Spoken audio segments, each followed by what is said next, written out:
Now, these elections are taking place against a backdrop of soaring inflation, shortages of food and medicine. Why did voters abstain from voting?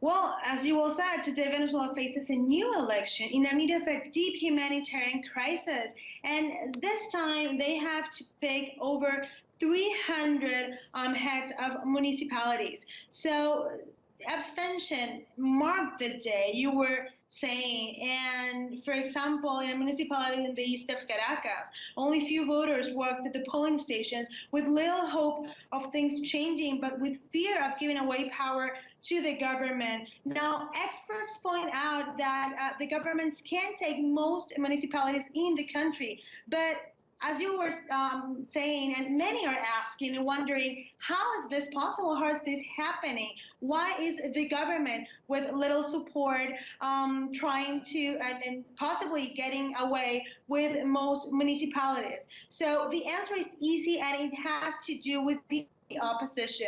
Now, internal fights and political parties calling for abstention, that's what created the perfect mix for this to happen. In fact, when I went out to see some polling stations, I saw more people in the supermarkets trying to get food than people voting. And some were telling me that they don't believe that this government is going to change, and they don't trust any of the candidates, and they don't even trust right now the opposition. So Venezuela right now is not in deep humanitarian crisis, but also in a political and social crisis.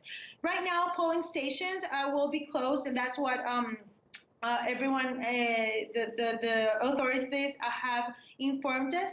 They will close at 6 p.m., but it is not until after 9 p.m. that we would be able to know the result. This is very confusing. Sometimes it's 9 p.m., sometimes 11 p.m., sometimes even 2 a.m. in the morning. So we'll have to wait and see. But this might be different because in some municipalities, participation was not over 20%.